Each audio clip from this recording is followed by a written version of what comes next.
Lost in an alligator-infested swamp, 11-year-old Nadia faces a 5-day battle for her life. To have her out there, to not know where she was, it was devastating. A camping trip turns to every parent's worst nightmare. When a 9-year-old gets lost in a vast wilderness in a life-threatening storm. I believe that my son was dead.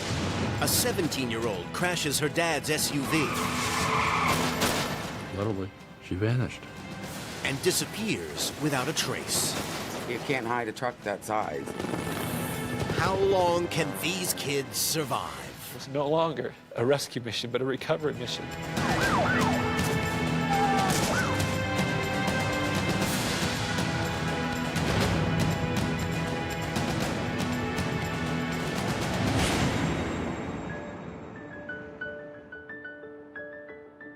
It's a beautiful spring afternoon, and 11-year-old Nadia Bloom is heading out for a bike ride.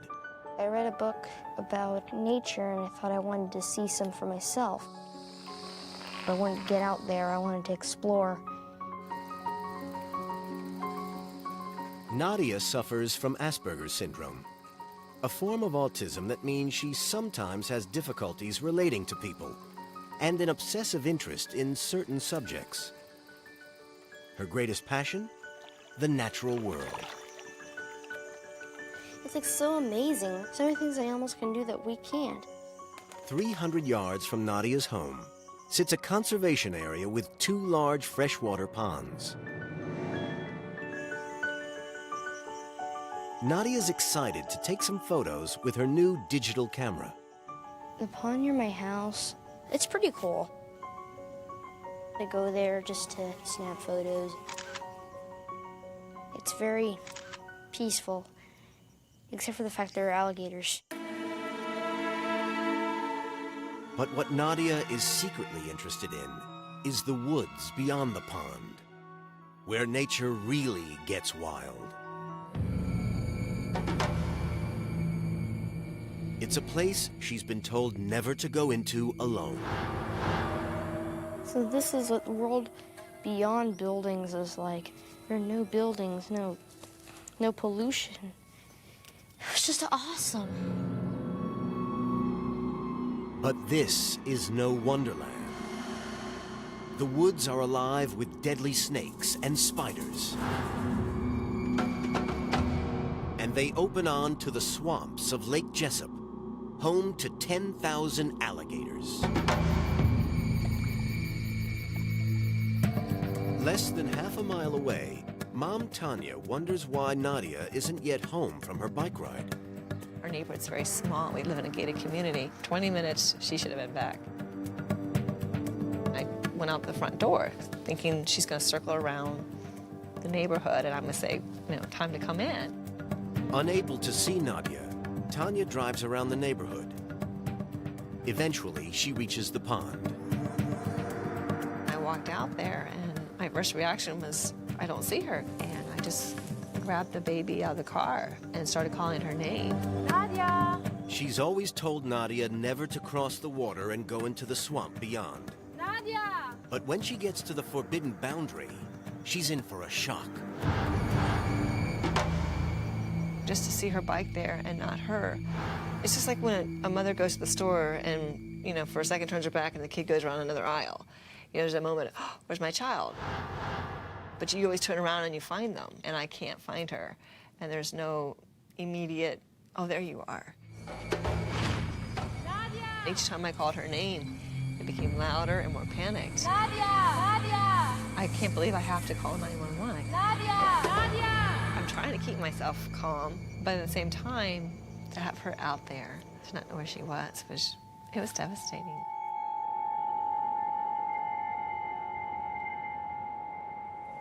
All the while, Nadia, obliviously pursuing her fascination with nature, heads deeper into the treacherous swamp. Everything was looking the same, and they couldn't figure which was the way out. In the dense undergrowth, it takes seconds to get disoriented. And very quickly, Nadia's in serious trouble. I realized I was lost, so I tried to retrace my steps, but the forest looked pretty much the same after a while, and I couldn't retrace my steps.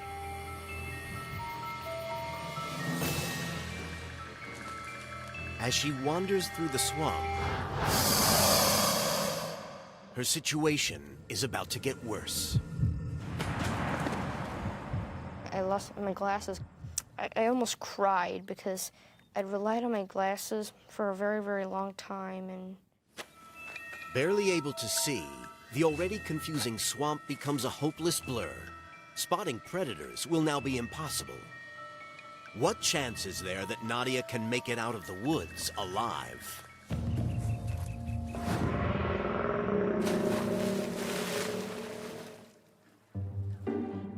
12th grader Courtney Thibault has just turned 17. And when she's not studying or cheerleading, she enjoys hanging out with friends.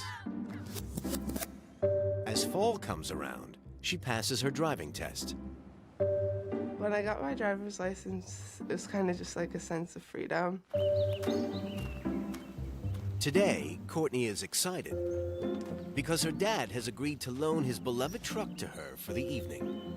I was excited. I was wearing pretty much all new clothes. I had my brand new shoes on, so I was like looking good. The SUV was all black. It had all black interior, leather seats. He had Sirius radio in it. All my friends would be like, "Whoa, you're driving a really nice SUV." I'd be like, "Yes, my dad's." But there's just one rule. Courtney has to be home by midnight. But it's already past 12, and Courtney's still hanging out with friends. My dad called around midnight. I was really scared, actually. I thought he was going to be mad because he had specifically said, "Be home by midnight." Immediately, Courtney steps out into the freezing night and heads home. The inexperienced young driver is traveling close to the speed limit of 55 miles an hour.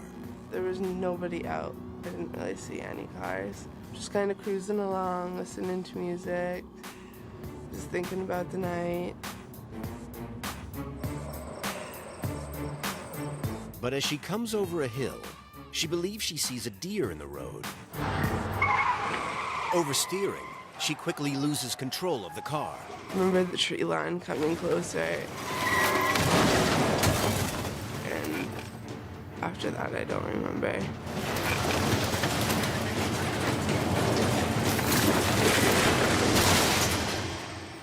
Coming up, in a treacherous mountain range, a 9-year-old Boy Scout faces a freezing night in a terrifying storm. Lost in the wilderness, alone. I had an absolute fear for the welfare and safety of my son. It was a matter of life and death.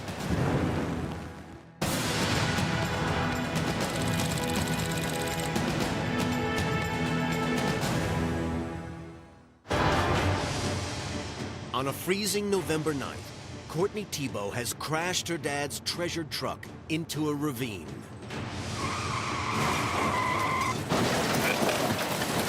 And a falling tree has hidden the wreck from view.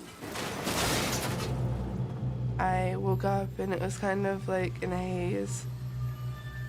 She's broken both of her legs, smashed her jaw, and is pinned against the steering wheel. There was blood everywhere. It was overwhelming. I cried to the point that I made myself vomit. Help! Help! I'd never cried like that before. Help! With puncture wounds to her torso, any movement causes more bleeding. If Courtney's not found soon, she could bleed to death. 5 miles away, Courtney's dad has spent a sleepless night. I stayed up worrying and texting her. Initial feeling is anger. Why you disobey me? You assume that she's just joyriding or hanging with her friends. He repeatedly tries her cell, but Courtney, trapped by the steering wheel, can't reach it. At 5 a.m., unaware Courtney's had an accident, Gary makes a difficult call to his ex-wife. I'm mad. I actually remember thinking, okay, now I got to take the car away from her. She, did something stupid. She's got to have a restriction for this. Kathy begins phoning her friends. I went through all the caller ID, called everybody on the caller ID. I didn't care who it was. I started at the top of the list. Have you seen Courtney? Do you know Courtney? We figured she might have had a little accident and scared to come home because she damaged the car or something. But neither the police nor the hospitals have reported an accident. So Kathy and Gary take to the road. I drove around the whole neighborhood. I was just figuring the truck had to be somewhere. You can't hide a truck that size. But the truck is nowhere to be found. You think the car'd show up? Oh, literally, she vanished.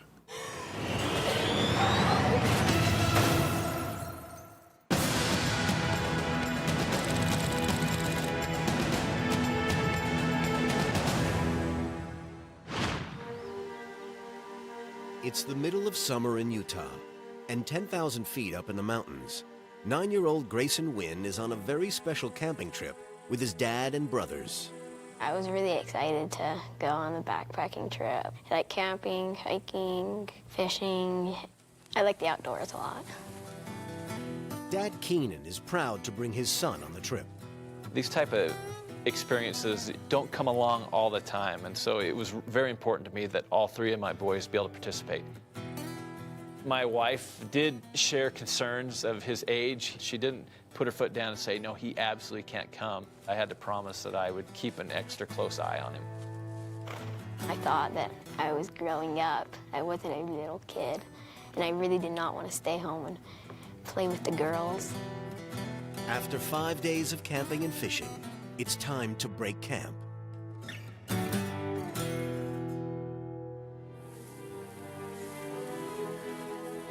As the group begins to make the 5-hour descent down the mountain, the sky suddenly darkens, and the wind begins to howl. It was pretty extreme weather. My concern was to get everybody off the mountain as quick as possible. At this high altitude, changes in weather can be lethal.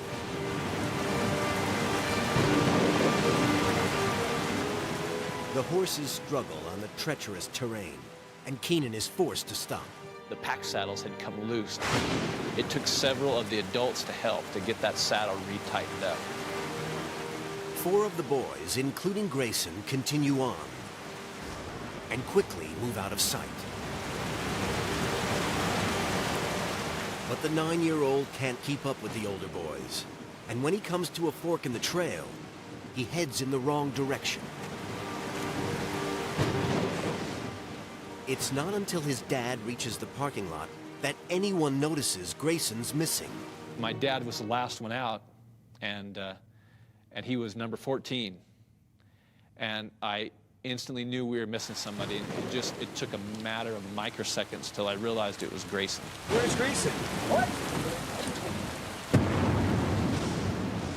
In the raging storm, lost somewhere in the vast million-acre forest, is his youngest son. I had an absolute fear for the welfare and safety of my son. I instantaneously recognized that it was a matter of life and death. With 3 hours until darkness, Grayson is in serious danger. Treacherous ravines, mountain lions, and wolves all hide in the forest. But in this storm, Keenan's biggest concern is the potentially freezing night ahead. Hypothermia is a very real concern. If you're in an accident in an advanced state of hypothermia, you're so far from civilization, you are truly all alone. I literally just, in a panic, just turned around and sprinted back up the trail.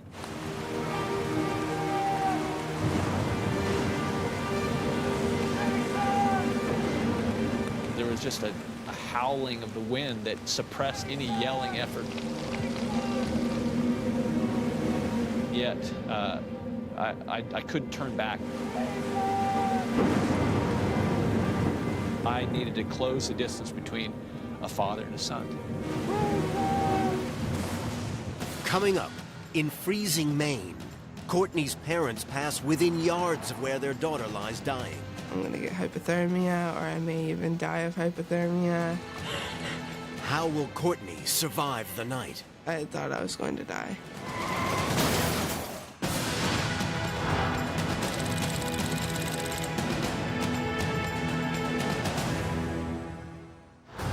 Lost in an alligator-infested swamp, Nadia Bloom is left half-blinded by the loss of her glasses. A massive search and rescue operation is underway. It's a race against time to find the 11-year-old before dark. But there's no trace of the missing girl. As it got darker, before we knew it, there was night vision goggle people and SWAT teams walking the woods. And I know the word surreal is very cliche, but that's the only word I know how to describe how it was. Are you guys okay there? Everything okay? I start to worry, because she's got to be cold. And I'm thinking this child's wearing basically nothing. She has shorts and shirts. How does she feel?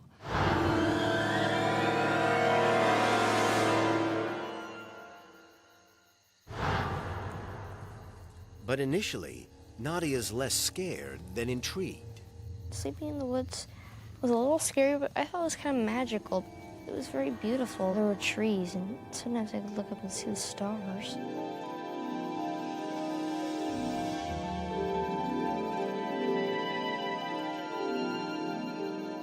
And I think an owl turned its head to me and hooted as if to say, "You will survive. I know it. You will survive." But as the clock passes midnight, the temperature plummets and the cold begins to bite. It was cold, it was freezing, and I was shivering and my teeth were chattering. I felt as if I'd freeze to death. I had nothing to stay warm. Literally. Nothing. Help!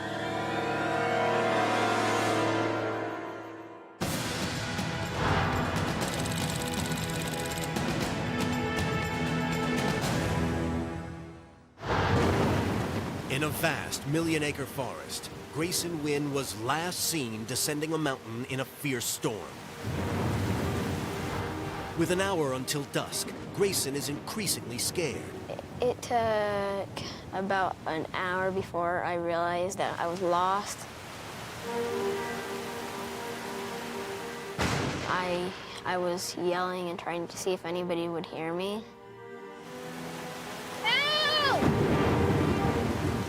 It was really scary when nobody yelled back.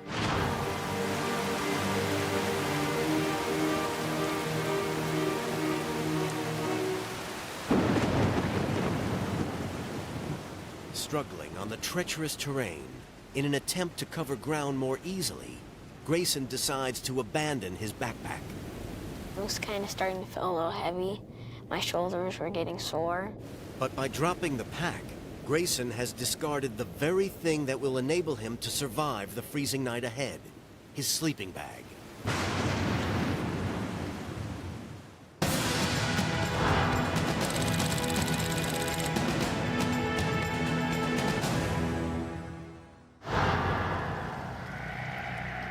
Nearly half a day has passed since Courtney Thibault wrecked her dad's car.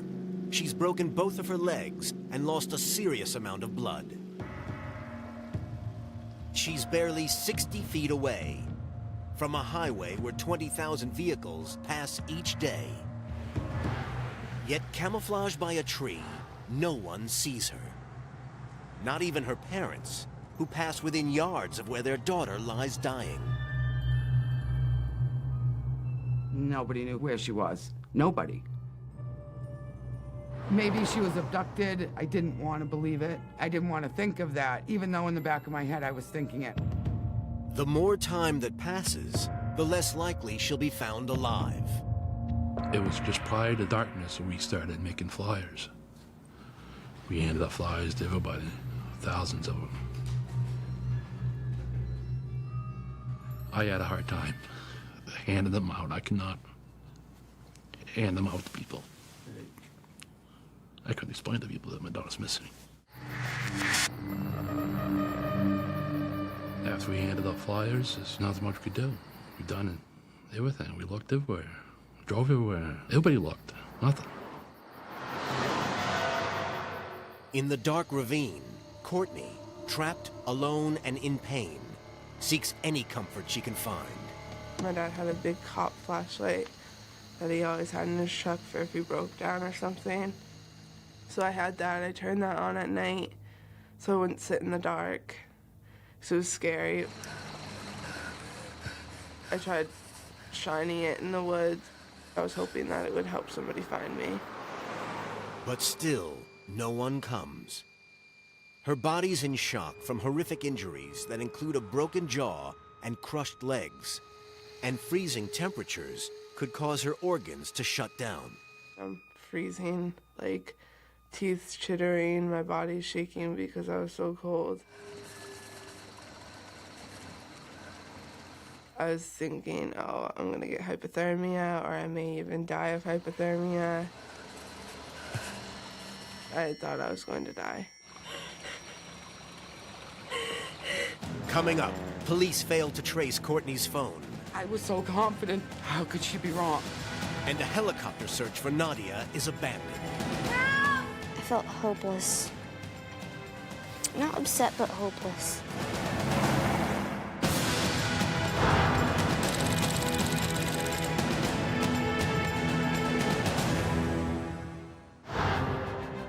Alone in an alligator-infested swamp, Nadia Bloom has spent a day searching without her glasses for a way out. As a helicopter searches from the air, ground rescuers cover themselves from head to toe to protect from snakes and mosquitoes, cutting through the undergrowth with machetes. But dressed only in a small t-shirt and shorts, Nadia is exposed to bites. She's also lost the shoes that protect her feet. The mosquitoes were so annoying. They were all over my arms, legs, face, neck, feet. And it was extremely painful. Nadia has had no food or water for over a day. As the temperature hits the 90s, she's at risk of severe dehydration that could cause vomiting and unconsciousness. People would come up and say, you know, she's a smart girl. She's going to come walking out of those woods any minute. And I'm thinking, you're just supposed to be saying that to me. Nadia's smart, but she's book smart. She's not survival smart.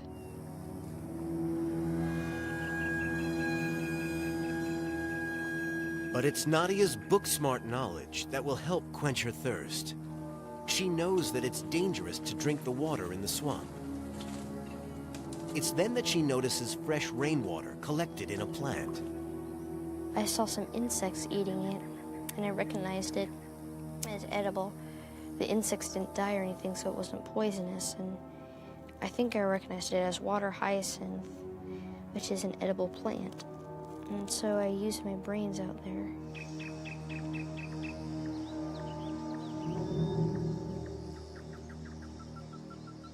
But the small sips of water will only stave off the effects of dehydration temporarily. Suddenly, Nadia hears a helicopter overhead. I saw the helicopter, I heard it say my name, so I knew it was looking for me. So I tried to get its attention by calling out to it. Help! Help! Although she can see the rescue craft, for the searching pilot, it's impossible to spot her through the thick triple-layer tree canopy.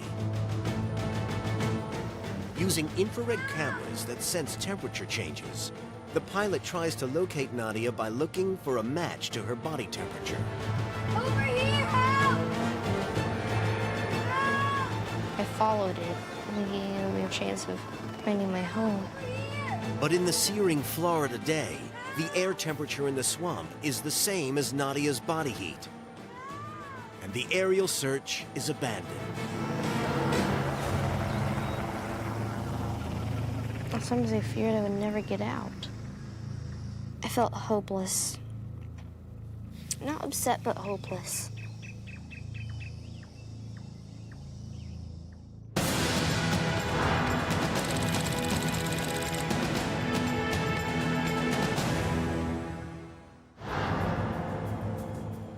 Courtney Tebow lies trapped in a wrecked SUV with no food or water.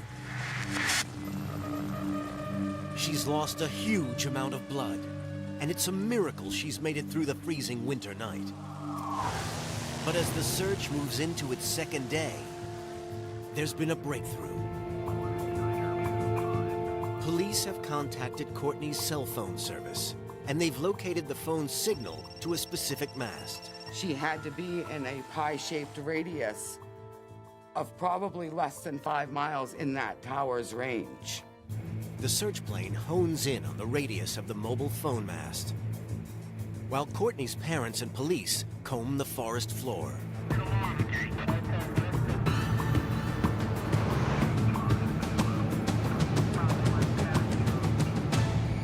I was so confident that that woman from the phone company was right. How could she be wrong? You know, these people know what they're talking about. They've got to do. You see it on TV. Yet the search reveals no trace of Courtney or the missing vehicle.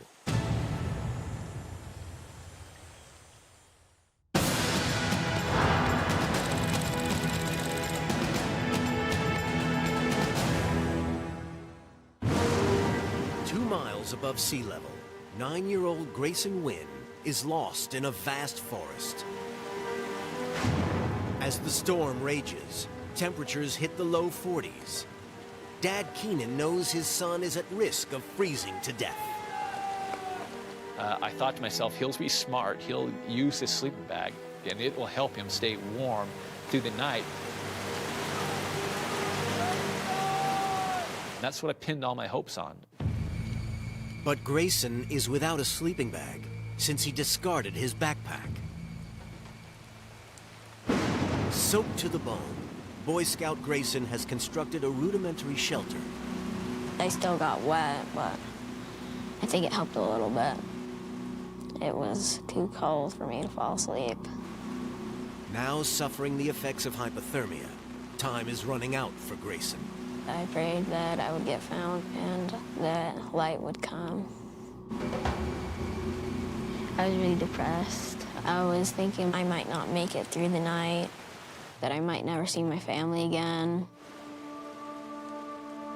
Down the mountain, his mother arrives and is greeted by her desperate husband. We just cried. Then when Keenan could talk, he just said, "I can't face you, I've lost your son." I looked in his eyes and I could see into his soul.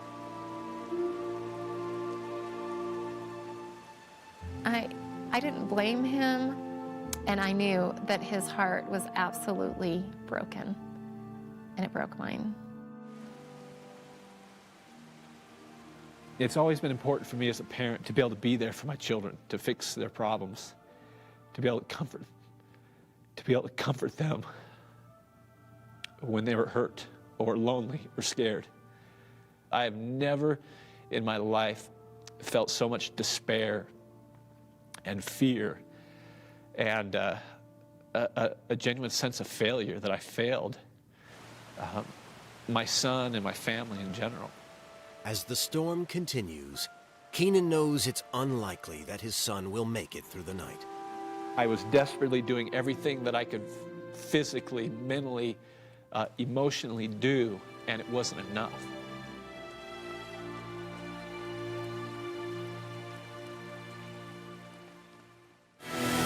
Coming up, Nadia loses hope. Maybe they think I was dead. I wasn't dead. While evidence is found that suggests Grayson hasn't survived. It was no longer a rescue mission, but a recovery mission.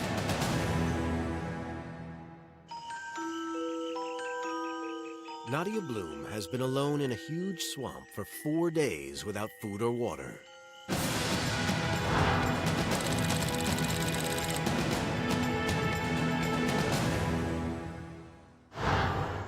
Half blinded by the loss of her glasses, and having lost her shoes, the open cuts on her feet have caused her to pick up a blood infection that needs urgent treatment.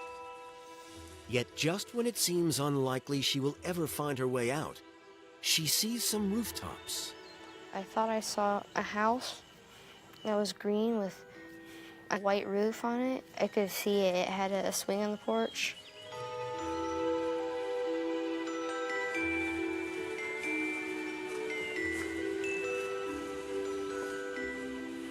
There were 3 Barbie dolls, and it was like maybe some children lived there.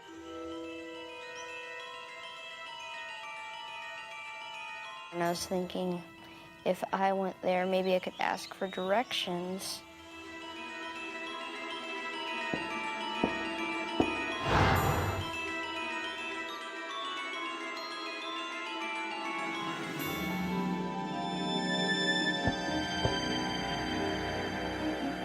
And so I tried to knock on the door, but all I knocked on was a tree branch because the house was really just a mirage.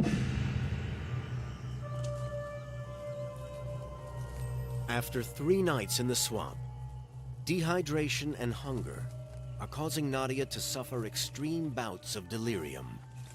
Another mirage I saw was, I thought I saw my own mom behind me. And I thought I was going to be rescued by my own mom, which would have been a very, very wonderful thing.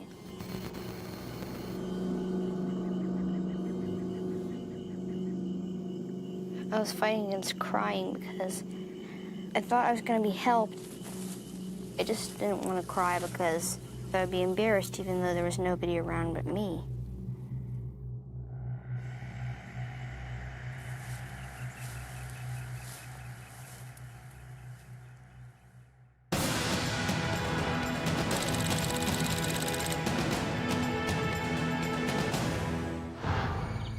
Lost in a million-acre forest, Grayson Wynn has miraculously survived till dawn. Determined not to spend another night on the mountain, Grayson is taking matters into his own hands. That's when I started ripping up my rain poncho and tying it to the trees. I thought that somebody could get on that trail and follow me and maybe catch up and find me.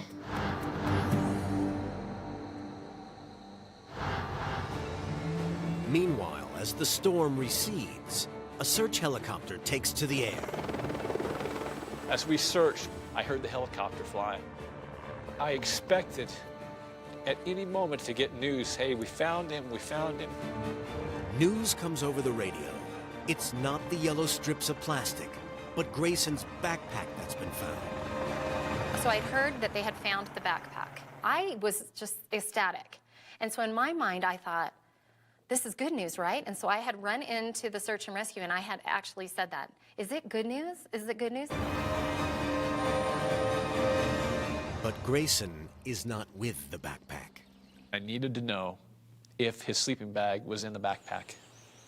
Because in my mind, everything that I'd been able to visualize through the whole night was that he was going to use a sleeping bag. And they radioed back and said everything appeared to be intact. And I just felt and slumped to the ground.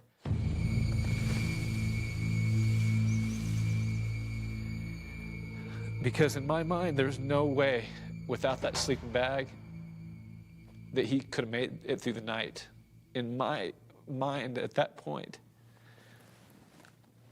it was no longer a rescue mission, but a recovery mission. And I couldn't be a part of that.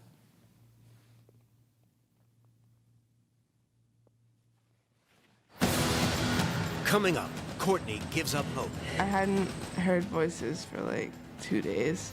And Nadia's parents fear the worst. And I didn't want it to be the alternative.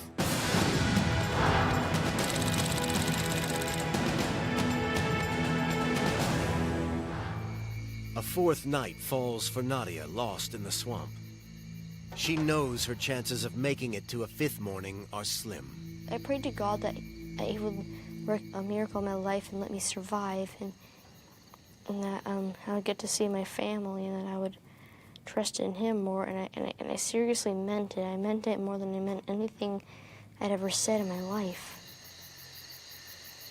I am with you wherever go. I am with you, you are never alone. Losing hope, Nadia comforts herself by singing. Wherever you go, I am with you, you are never alone. I missed everything. I missed my house, I missed my room, I especially missed my family. I imagine they were probably crying, they were probably worrying about me, that maybe they would even think I was dead. I wasn't dead.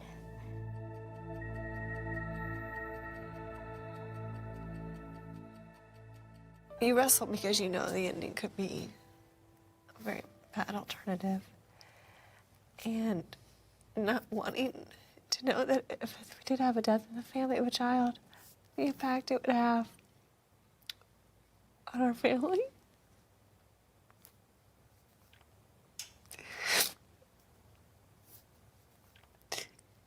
And I didn't want it to be the alternative.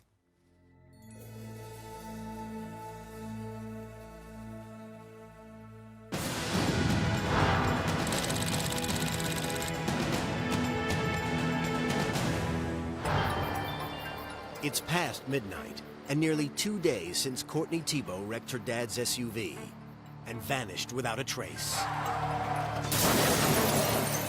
As hope begins to fade, a lone cop searching down a highway near where she was last seen notices a damaged tree by the side of the road. Cut into the dirt is a small tire track. I hadn't heard voices for like 2 days, so when I heard talking, I was like, oh my gosh, there's somebody here, there's somebody coming. Help! I got really excited.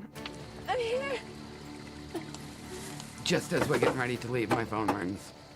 I just screamed, she's alive, and they found her, and she's alive, and she's alive. But it takes firefighters over 2 hours to cut her from the vehicle. First thing she said to me was, Dad, I'm sorry about the truck. I said, I want to get rid of that thing anyways. She's rushed to the hospital for emergency surgery to save her left leg and fix her shattered jaw. And I was surprised when I woke up and my mouth was wide shut. I actually couldn't talk. For the first week or so, I had a whiteboard that I could write on. She couldn't even speak, and she had to write down, when can I drive? Well, let's start with talking and walking, then we'll talk about driving. It takes several months for Courtney to be able to walk again. But 6 months later, she's back on the road.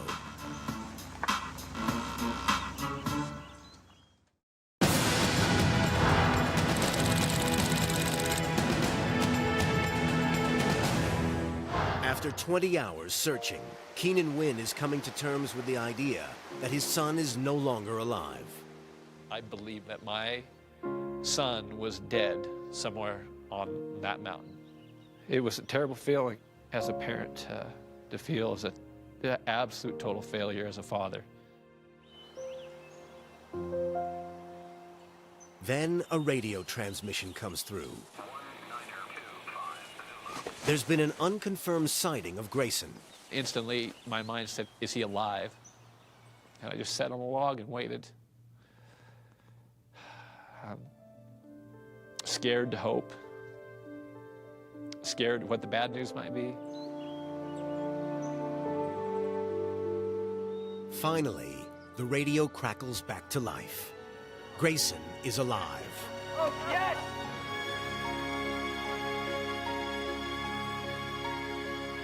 I collapsed again just out of joy. And in a meadow not far from the backpack, 2 ranchers have found Grayson.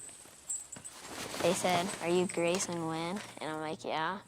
And then they gave me some food and water. I was really happy. I was about to cry, but I don't think I did. Against all the odds, Grayson has survived the freezing night virtually unscathed. I don't think the human mind and emotion and heart was designed to go from that low to the high that I went, because it would just, I don't even think I walked off that mountain. I think I more floated off of it. When I stepped foot in the ambulance, Grayson looked at me with a big smile on his face. He said, "Happy Father's Day, Dad." And it indeed was.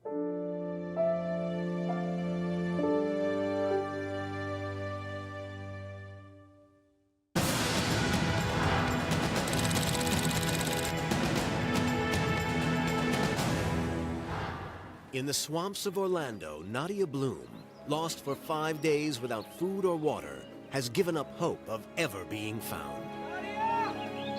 I heard somebody calling out, "Nadia, are you there?" And my ears immediately perked up. Nadia! After days of strange visions, Nadia does not know if she can trust her ears. Nadia! It's like, it was the first human voice I'd heard in a long time. And I was like, "Yes, I am here. I'm right in the middle of the forest."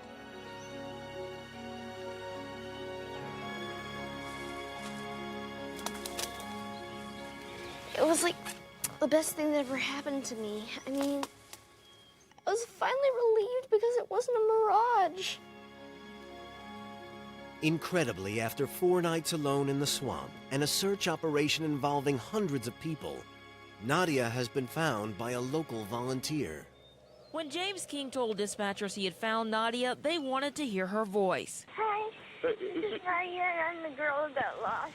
But police failed to get accurate coordinates from the mobile phone, and the helicopter can't locate them. When King found her, they were in such a densely wooded, swampy area that it took rescuers hours to reach them. Thinking on his feet, King unfurls 2 rolls of toilet paper, making a sign visible from the air.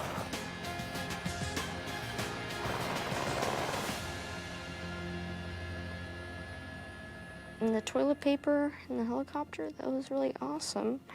I never knew toilet paper could save someone's life. A joyous, joyous occasion for family, friends, everybody really who was involved in this, as you can see. It was the best news I ever got in my life. I started to cry, and the only other time in my life that I had that sort of tears of joy is when Nadia was born. Elated, ecstatic. I mean, there's just the English language, you know, you have these really great words, but it doesn't really encompass the feelings you felt. You know, it was just incredible. Although it takes 2 hours to get her out of the swamp, after a 115-hour ordeal, without food or water, Nadia is left with no serious injuries.